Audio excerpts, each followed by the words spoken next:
உங்கள் favourite TV ஷோக்களை இனி miss பண்ண தேவையில்லை. ZEE5 இல் முற்றிலும் இலவசமாக காணுங்கள். இங்கேயும் எப்பொழுதும். அபிராமி, நீ போய் வெற்றியோட ஜாதகத்தை எடுத்துட்டு வா. அதெல்லாம் ஒண்ணும் வேணாங்கய்யா. நான் ஏற்கனவே தம்பி ஜாதகத்தை பார்த்துட்டேன். தம்பிக்கு யாரும் வசிய வச்சிருக்காங்க.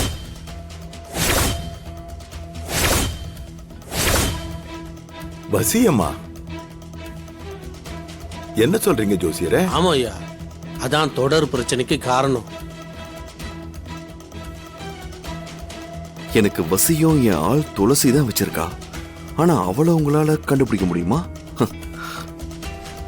வசியமா? யார் வச்சா? ஆம்பளையா பொம்பளையா? யாரு வச்சான்னு சொல்ல முடியாதுமா. ஆனா தீவிரமா வச்சிருக்காங்க. வெற்றிக்கு கை கால் அடிபடும் போதே நினைச்சேன், எவன் அந்த வசியத்தை வச்சிருக்கானோ அவன் கண்ணு கெட்டு போயிடணும். அவன் கை கால் எல்லாம் விளங்காம போயிடணும். அம்மா, அப்படிலாம் அவசரப்பட்டு வார்த்தை விடாதம்மா. ஏண்டா? இல்லம்மா, அவங்களும் என்ன மாதிரி ஒரு தாய்க்கு மகள் தானே. டேய், அவங்க உனக்கு கெட்டது பண்ணிருக்காங்க, அவங்களுக்காக பறிஞ்சு பேசுற? ஐயோ அப்பா, அரசியல்ல நல்லவன் கெட்டவன்லாம் பார்க்க கூடாதுப்பா.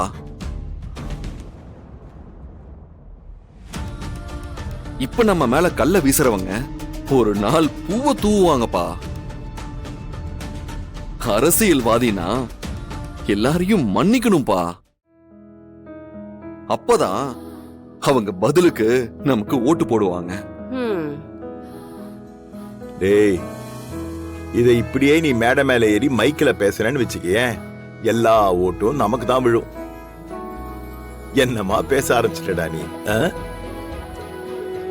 எப்பவும் அரசியல கண்ணா இருக்கீங்க தம்பி. ஜோசியரே, நான் ஈஸ்வரமூர்த்தியோட பையன். சரிங்க ஜோசியரே, அதுக்கு என்ன பரிகாரம்? இத அவர் கழுத்துல கட்டுங்க.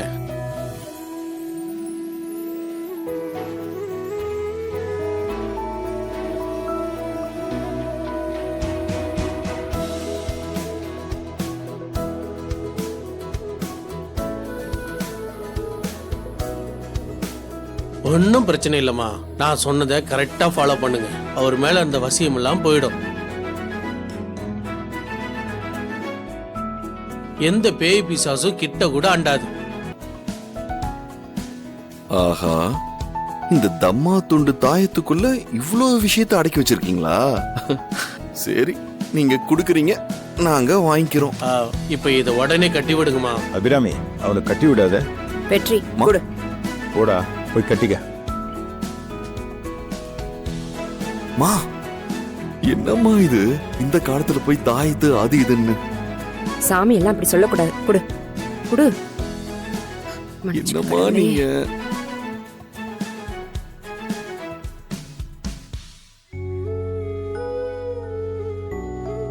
போதுமா? ZEE5 ஆப்பை டவுன்லோட் செய்து அனைத்து எபிசோடுகளையும் இலவசமாக பாருங்க.